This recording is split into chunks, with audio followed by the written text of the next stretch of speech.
Ahoj všichni, vítáme vás u našeho prvního videa a bude to teď jedno slovo. Já jsem Káťa, tohle je Téra a dneska vám zodpovíme otázky, které jsme si připravili. No a budeme teda natáčet vlogy, tagy a nějaký takový ty asky, jakože nám budete psát otázky a my na ně budeme odpovídat.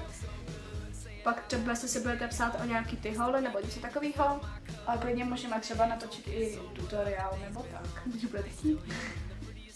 A tak to bude asi pro začátek všechno, můžeme se vyhnout na video. První otázka. Oblíbené jídlo. Číno. Za mě Číno. Číno. Otázka 2. Největší strach. Tma. Tma. No. Nebo tě baví. Takže Jo, docela jo, jenže tma. To je Tma asi nejvíc, a protože...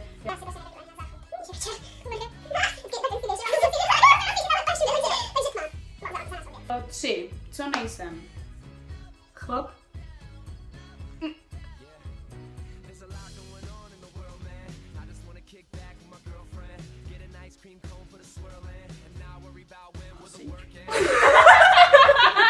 Otázka číslo 4. Oblíbený youtuber.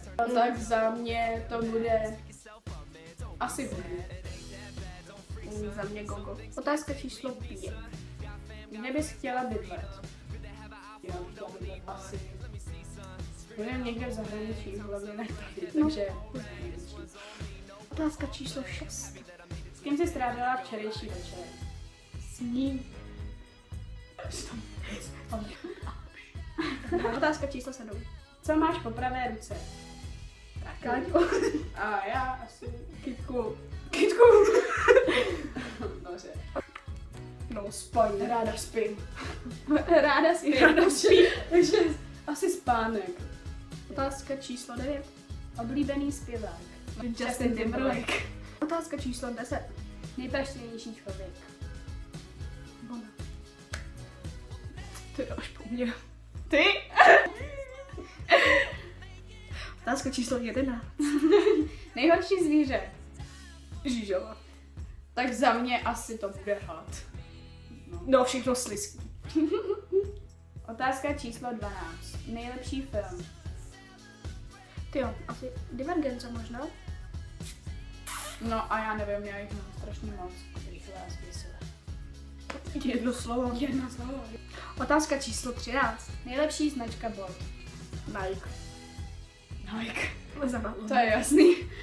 Otázka číslo 14. Nejlepší období. Léto. A poslední otázku tu máme, co bys chtěla být za 10 let.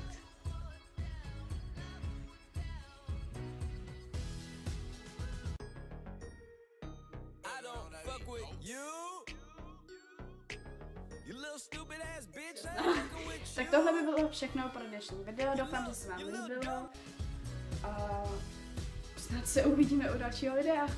Tak ahoj.